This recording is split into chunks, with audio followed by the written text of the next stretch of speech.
हिंदू धर्म, तहजीब और रूहानियत का मरकज बनारस।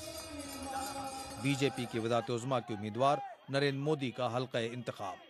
देश वादों से उब चुका है, अब तो देश को धरती पर सच्चाई उतारने का इरादा है। और इसलिए मैं आज कहने आया हूं, हम वादे नहीं इरादे लेकर के आए हैं। जायजों और तज्जियों में मोदी की फतेह की पेशगोइयां की जा रही हैं, लेकिन एक शख्स इसे गलत साबित करना चाहता है।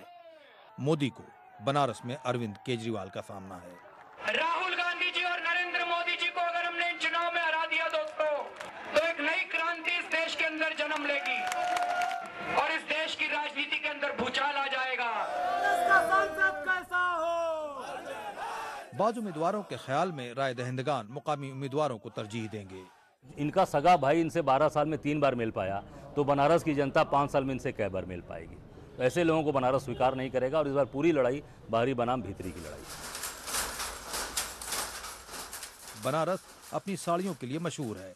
शहर के बेशतर मुस्लिम साड़ी की सनत से मुंसलिक हैं। उनका वोट बहुत अहम है। अपने चॉइस को जिताने से ज़्यादा मोदी को हराने का या यहाँ कामयाब न होने देने का जज्बा मुसलमानों को एकजुट करने की कोशिश करेगा। और अभी तक फ़िलहाल जो सूरत हाल है, मुसलमानों का बेशतर मुसलमानों का रुझान केजरीवाल की तरफ।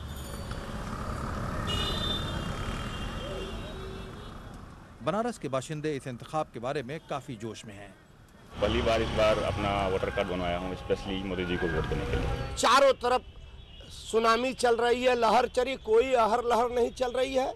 अगर हवा चल रही है तो आप क्यों दो जगह से चुनाव लड़ रहे हैं? बड़ौदा से भी, वाराणसी से भी। इस पर आपको यकीन नहीं है? तरक्की और मजबूत क़यादत नरेंद्र मोदी का इंतखाबी मौजू है। उन्होंने हिंदुत्व के एजेंडे को बज़ाहिर अलग रखा है। हिंदू धर्म और सकाफत का मरकज बनारस मोदी के लिए अहम है। यह सिर्फ उनका इंतखाबी हल्का ही नहीं, मुस्तकबिल की उनकी पॉलिसी का एक बयान भी है। शकील अख्तर, BBC, बनारस।